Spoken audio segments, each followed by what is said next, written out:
विष्णुपद मंदिर के गौरवशाली भूमि पर अपने सबके अभिनंदन करत ही बिहार के राज्यपाल आरिफ मोहम्मद खान जी, यहां के लोकप्रिय मुख्यमंत्री नीतीश कुमार जी, केंद्रीय मंत्रिमंडल के मेरे सहयोगी जीतन राम मांझी जी, राजीव रंजन सिंह, चिराग पासवान जी, रामनाथ ठाकुर जी, नित्यानंद राय जी, सतीश चंद्र दुबे जी, राजभूषण चौधरी जी, डिप्टी सीएम सम्राट चौधरी जी, विजय कुमार सिन्हा जी, बिहार सरकार के मंत्रीगण, संसद में मेरे साथी उपेंद्र कुशवाहा जी, अन्य सांसदगण और बिहार के मेरे प्यारे भाइयों और बहनों, गया जी की ये धरती अध्यात्म और शांति की धरती है। ये भगवान बुद्ध को बोध कराने वाली पावन भूमि है।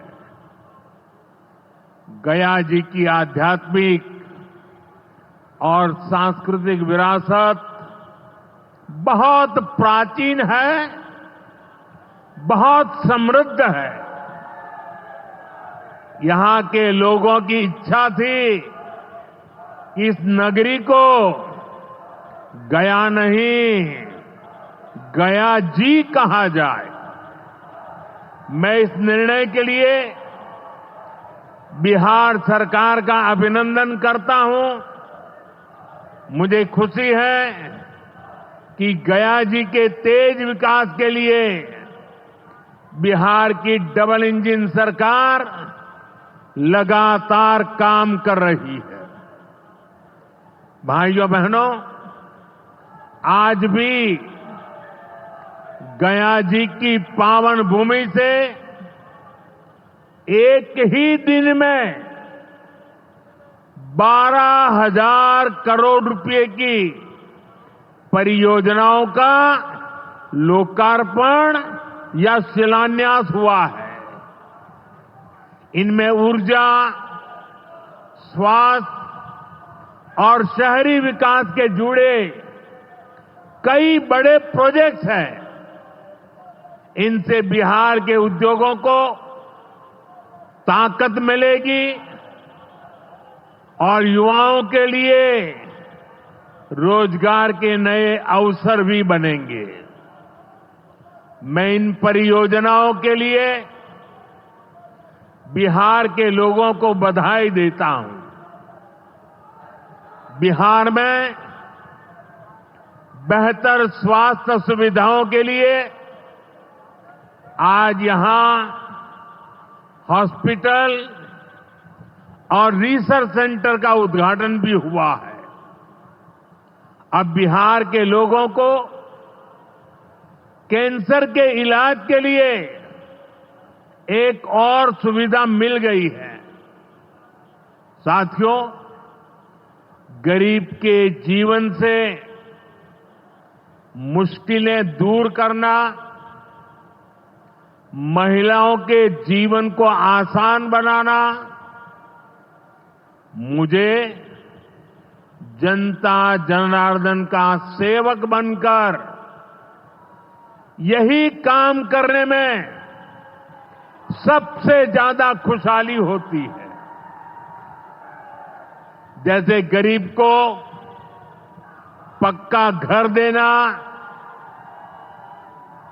साथियों, मेरा एक बड़ा संकल्प है, जब तक हर जरूरतमंद को पक्का घर नहीं मिल जाता, मोदी चैन से नहीं बैठेगा।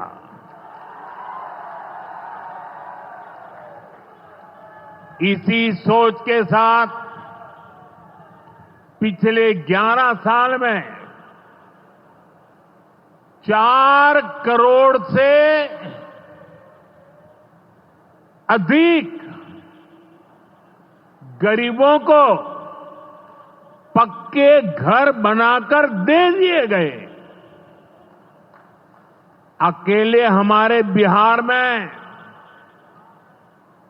38 लाख से अधिक आवास बनाए गए। गया जिले में भी 2 लाख से अधिक परिवारों को अपना पक्का घर मिला है। और हमने सिर्फ घर यानी 4 दीवारें नहीं दी, बल्कि उन घरों के साथ गरीब को उसका स्वाभिमान दिया है। इन घरों में बिजली, पानी, शौचालय और गैस कनेक्शन की सुविधाएं दी हैं। यानी गरीब परिवारों की भी सुविधा, सुरक्षा और सम्मान से जीने की गारंटी मिली है। साथियों, आज इसी सिलसिले को आगे बढ़ाते हुए बिहार के मगध क्षेत्र के 16,000 से ज्यादा परिवारों को अपना पक्का घर दिया है। यानी इस बार इन परिवारों में दिवाली और छठ पूजा की रौनक और ज्यादा होगी।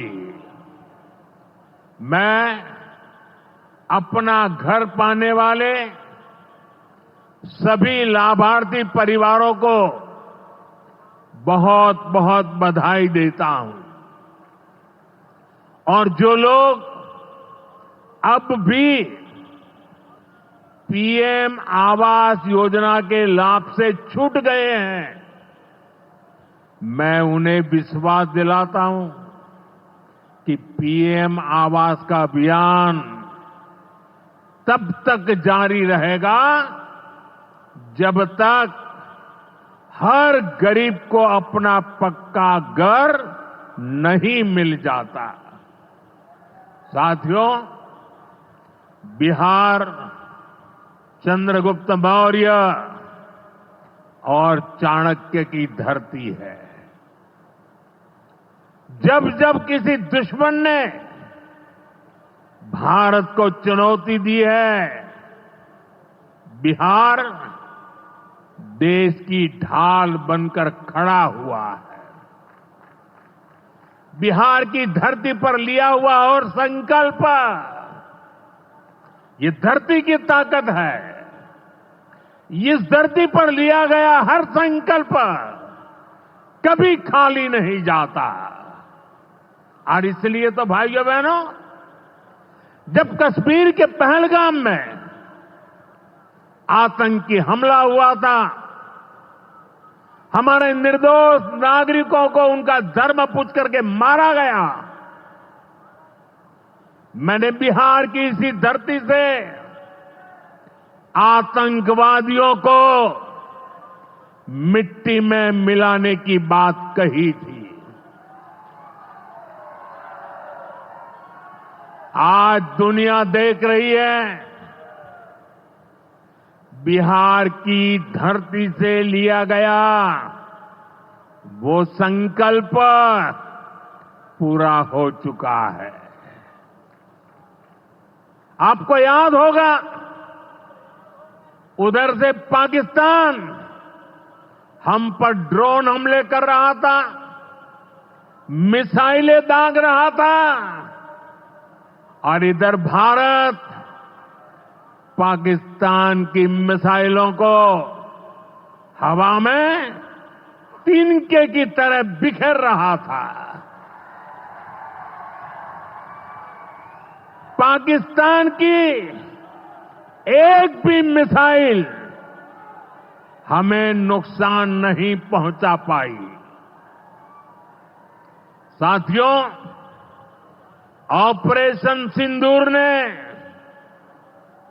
भारत की रक्षा नीति की नई लकीर खींच दी है। अब भारत में आतंकवादी भेजकर हमले करा के कोई बच नहीं सकेगा। आतंकवादी चाहे पाताल में क्यों न छिप जाए, भारत की मिसाइलें उन्हें दफन करके रहेगी। साथियों, बिहार का तेज विकास केंद्र की एनडीए सरकार की बहुत बड़ी प्राथमिकता है। इसलिए आज बिहार चौतरफा विकास के रास्ते पर आगे बढ़ रहा है। बीते वर्षों में पुरानी समस्याओं के समाधान तलाशे गए हैं और नई प्रगति के रास्ते भी बनाए गए हैं। आप याद करिए, लालटेन राज में यहां कैसी दुर्दशा थी। लालटेन राज में एक क्षेत्र लाल आतंक से जकड़ा हुआ था। माओवादियों की वजह से शाम के बाद कहीं आना जाना मुश्किल था। गया जी जैसे शहर लालटेन राज में अंधेरे में डूबे रहते थे। हजारों गांव ऐसे थे जहां बिजली के खंभे तक नहीं पहुंचे थे। लालटेन वालों ने पूरे बिहार के भविष्य को अंधेरे में धकेल दिया था। न शिक्षा थी, न रोजगार था। बिहार की कितनी पीढ़ियों को इन लोगों ने बिहार से पलायन के लिए मजबूर कर दिया था। साथियों, बिहार के लोगों को आरजेडी और उनके साथी सिर्फ अपना वोट बैंक मानते हैं। उन्हें गरीब के सुख दुख, गरीब के मान सम्मान से कोई मतलब नहीं है। आपको याद होगा, कांग्रेस के एक मुख्यमंत्री ने मंच से कह दिया था कि अपने राज्य में बिहार के लोगों को घुसने नहीं देंगे। बिहार के लोगों से कांग्रेस की इतनी नफरत, बिहार के लोगों के प्रति इतनी घृणा, और कोई भूल नहीं सकता। कांग्रेस का बिहार के लोगों के प्रति जो दुर्व्यवहार देखने के बाद भी यहां आरजेडी वाले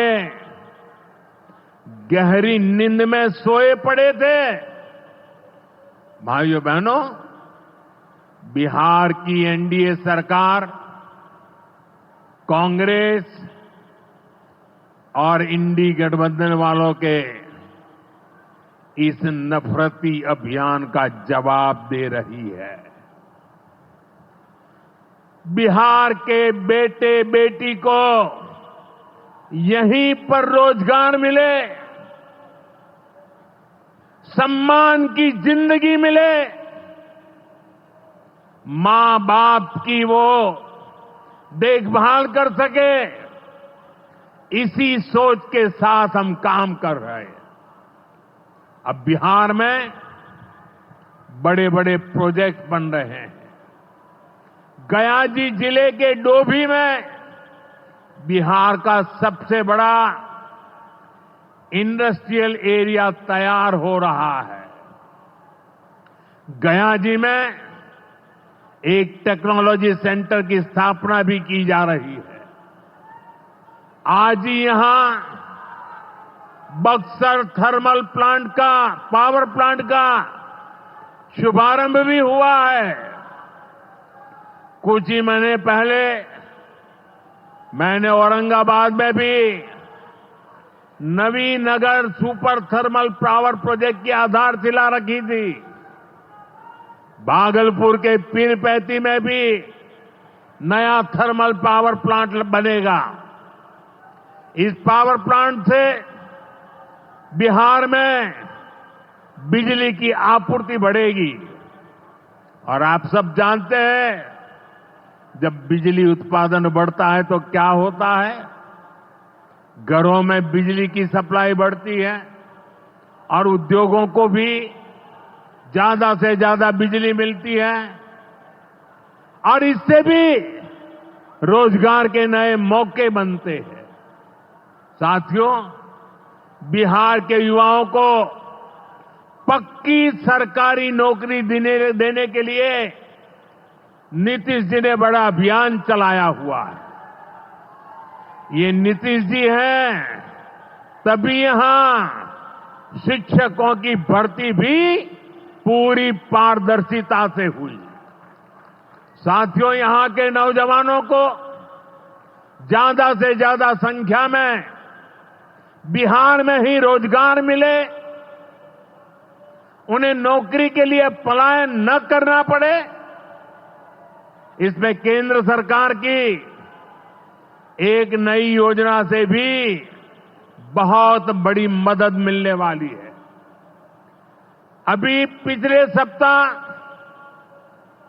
इस 15 अगस्त से ही देश भर में प्रधानमंत्री विकसित भारत रोजगार योजना लागू हुई है।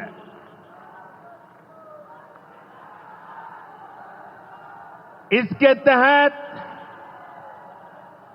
हमारे युवा जब निजी क्षेत्र में पहली नौकरी करेंगे तो केंद्र सरकार उन्हें अपने पास से 15,000 रुपये देगी। जो प्राइवेट कंपनियां युवाओं को रोजगार देगी, उन्हें भी अलग से पैसे सरकार देगी।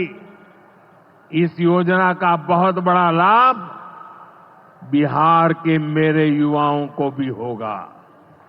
साथियों, हमारे देश में कांग्रेस हो, आरजेडी हो, इनकी सरकारों ने कभी जनता के पैसे का मोल नहीं समझा। इनके लिए जनता के पैसे का मतलब रहा है खुद की तिजोरी भरना। इसलिए कांग्रेस आरजेडी की सरकारों में सालों साल तक परियोजनाएं पूरी नहीं होती थी। कोई योजना जितनी थी उतना उसमें ये पैसे कमा लेते थे। अब इस गलत सोच को भी एनडीए सरकार ने बदल दिया है। अब शिलान्यास के बाद कोशिश होती है जल्द से जल्द समय सीमा में उस काम को पूरा करने के लिए सफल प्रयास किया जाए। आज का एक कार्यक्रम इसका भी एक शानदार उदाहरण है। ओंटा सिमरिया सेक्शन का शिलान्यास करने का सौभाग्य बिहार के लोगों ने मुझे दिया था। और आप लोगों की कृपा देखिए, आप लोगों का प्रेम देखिए कि जिस ब्रिज का शिलान्यास आपने मुझे करने के लिए कहा, आज इसका लोकार्पण करने का अवसर भी आपने मुझे दिया है। ये पुल सिर्फ सड़कों को नहीं, पूरे उत्तर और दक्षिण बिहार को जोड़ने का काम करेगा। जो भारी वाहन पहले गांधी सेतु से होकर 150 किलोमीटर का लंबा चक्कर काटते थे, अब सीधा रास्ता पाएंगे। इससे व्यापार तेज होगा, उद्योगों को ताकत मिलेगी और तीर्थयात्रियों का भी पहुंचना आसान होगा। विकास के जिन प्रोजेक्ट की नींव एनडीए सरकार में रखी जाती है, वो पूरा होकर रहेंगे, ये बात पक्की है। साथियों, एनडीए की डबल इंजन सरकार यहां रेलवे के विकास के लिए भी तेजी से काम कर रही है। अमृत भारत स्टेशन योजना के तहत गयाजी रेलवे स्टेशन को आधुनिक बनाया जा रहा है। इससे गयाजी रेलवे स्टेशन पर यात्रियों को एयरपोर्ट जैसी सुविधाएं मिलेगी। आज गया वो शहर है जहां राजधानी, जनशताब्दी और made in India Vande Bharat ट्रेनों की सुविधा उपलब्ध है। गया जी, सासाराम, प्रयागराज, कानपुर होते हुए दिल्ली तक सीधा कनेक्शन बिहार के युवाओं को, यहां के किसानों को, यहां के व्यापारियों के लिए नई संभावनाएं बना रहा है। भाई और बहनों, आपके आशीर्वाद से, देश के अटूट भरोसे के कारण साल 2014 में प्रधानमंत्री के तौर पर शुरू हुआ मेरा सेवा काल, ये सेवा काल निरंतर जारी है। इतने वर्षों में हमारी सरकार पर भ्रष्टाचार का एक भी दाग नहीं लगा। जबकि आजादी के बाद कांग्रेस की सरकारें जो 60-65 साल तक सरकार में रही है, उनके भ्रष्टाचार की लंबी लिस्ट है। आरजेडी का भ्रष्टाचार तो बिहार का बच्चा बच्चा जानता है। मेरा साफ मानना है कि भ्रष्टाचार के विरुद्ध लड़ाई को अगर अंजाम तक पहुंचाना है तो कोई भी कार्रवाई के दायरे से बाहर नहीं होना चाहिए। आप सोचिए, आज कानून है कि अगर किसी छोटे सरकारी कर्मचारी को 50 घंटे तक हिरासत में रख दिया तो अपने आप वो सस्पेंड हो जाता है। ड्राइवर हो, छोटा क्लार्क हो, प्यून हो, उसकी जिंदगी हमेशा हमेशा के लिए तबाह हो जाती है। लेकिन अगर कोई मुख्यमंत्री है, कोई मंत्री है, कोई प्रधानमंत्री है, तो वो जेल में रह करके भी सत्ता का सुख पा सकता है। ये कैसे हो सकता है? हमने कुछ समय पहले ही देखा है कि कैसे जेल से ही फाइलों पर साइन किए जा रहे थे, जेल से ही सरकारी आदेश निकाले जा रहे थे। नेताओं का अगर यही रवैया रहेगा तो ऐसे भ्रष्टाचार के विरुद्ध लड़ाई कैसे लड़ी जा सकती है? साथियों, संविधान हर जनप्रतिनिधि से ईमानदारी और पारदर्शिता की उम्मीद करता है। हम संविधान की मर्यादा को तार तार होते नहीं देख सकते। इसलिए एनडीए सरकार भ्रष्टाचार के खिलाफ एक ऐसा कानून लाई है जिसके दायरे में देश का प्रधानमंत्री भी है। इस कानून में मुख्यमंत्री और मंत्रियों को भी शामिल किया गया है। जब ये कानून बन जाएगा तो प्रधानमंत्री हो या मुख्यमंत्री या फिर कोई भी मंत्री, उसे गिरफ्तारी के 30 दिन के अंदर जमानत लेनी होगी और अगर जमानत नहीं मिली तो 31वें दिन उसे कुर्सी छोड़नी पड़ेगी।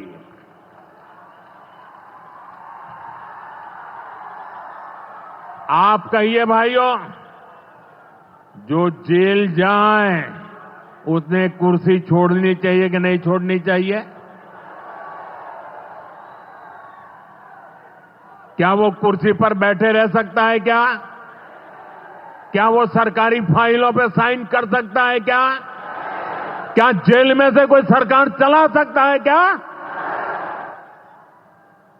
और इसलिए ऐसा सख्त कानून बनाने की तरफ हम आगे बढ़ रहे हैं। लेकिन साथियों, ये आरजेडी वाले, ये कांग्रेस वाले, ये लेफ्ट वाले इस कानून का विरोध कर रहे हैं। ये बहुत गुस्से में है और कौन नहीं जानता उनको किस बात का डर है। जिसने पाप किया होता है वो अपने पाप को दूसरों से छुपाता है, लेकिन खुद को भीतर से जानता है कि क्या खेल खेला है। इन सब का भी यही हिसाब है। ये आरजेडी और कांग्रेस वाले कोई बेल पर बाहर है, कोई रेल के खेल में अदालत के चक्कर लगा रहा है और जो जमानत पे बाहर घूम रहे हैं भी आज इस कानून का विरोध कर रहे हैं। इन्हें लगता है कि अगर जेल चले गए तो इनके सारे सपने चकनाचूर हो जाएंगे और इसलिए सुबह शाम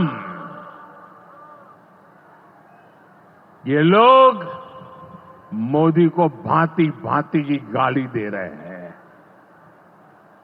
और इतने बौखलाए हुए हैं कि इस जनहित के कानून का विरोध कर रहे हैं। हमारे राजेंद्र बाबू, बाबा साहब आंबेडकर ने कभी सोचा भी नहीं था, कभी कल्पना भी नहीं की होगी कि सत्ता के भूखे लोग भ्रष्टाचार करेंगे और जेल जाने पर भी कुर्सी से चिपके रहेंगे। लेकिन अब भ्रष्टाचारी जेल भी जाएगा और उसकी कुर्सी भी जाएगी। भारत को भ्रष्टाचार से मुक्त होने का संकल्प देश के कोटि कोटि लोगों का है। ये संकल्प सिद्ध होकर रहेगा। साथियों, मैंने लाल किले से एक और खतरे की बात की है और ये खतरा बिहार पर भी है। देश में घुसपैठियों की बढ़ती संख्या चिंता का विषय है। बिहार के सीमावर्ती जिलों में तेजी से डेमोग्राफी बदल रही है। इसलिए एनडीए सरकार ने तय किया है कि देश का भविष्य घुसपैठियों को नहीं तय करने देंगे। घुसपैठियों को बिहार के युवाओं के रोजगार नहीं छीनने देंगे। जिन सुविधाओं पर भारतीय लोगों का अधिकार है, उस पर घुसपैठियों को डाका नहीं डालने देंगे। इस खतरे से निपटने के लिए मैंने डेमोग्राफी मिशन शुरू करने की बात कही है। बहुत जल्द ये मिशन अपना काम शुरू करेगा। हम हर घुसपैठियों को देश से बाहर करके ही रहेंगे। आप मुझे बताइए, एक घुसपैठियों को निकालना चाहिए कि नहीं निकालना चाहिए? क्या ये घुसपैठिए आपका रोजगार छीन ले आपको मंजूर है? एक घुसपैठिया आपकी जमीन पे कब्जा कर ले आपको मंजूर है? एक घुसपैठिया आपका हक छीन ले आपको मंजूर है? बिहार के आप सभी लोग देश के भीतर बैठे घुसपैठियों के समर्थकों से भी सावधान रहिए। जान जाइए कौन घुसपैठियों के साथ खड़ा है। कांग्रेस और आरजेडी जैसे दल बिहार के लोगों का हक छीनकर घुसपैठियों को देना चाहते हैं। तुष्टीकरण के लिए, वोट बैंक को बढ़ाने के लिए कांग्रेस आरजेडी वाले कुछ भी कर सकते हैं, कितने ही नीचे जा सकते हैं। इसलिए बिहार के लोगों को बहुत सतर्क रहना है। साथियों, हमें हमारे बिहार को कांग्रेस आरजेडी की बुरी नजर से बचाकर रखना है। बिहार के लिए ये समय बहुत अहम है। बिहार के युवाओं के सपने पूरे हो, बिहार के लोगों की आकांक्षाओं को नई उड़ान मिले, इसके लिए केंद्र सरकार और नीतीश जी के साथ हम कंधे से कंधा मिलाकर बिहार के कल्याण के लिए काम कर रहे हैं। बिहार में विकास की गति बनी रहे, इसके लिए डबल इंजन की सरकार लगातार मेहनत कर रही है। आज के विकास प्रोजेक्ट इसी दिशा में महत्वपूर्ण कदम है। मैं एक बार फिर इन परियोजनाओं के लिए बिहार को बहुत बहुत बधाई देता हूं। मेरे साथ बोलिए, भारत माता की, भारत माता की, भारत माता की। बहुत बहुत धन्यवाद।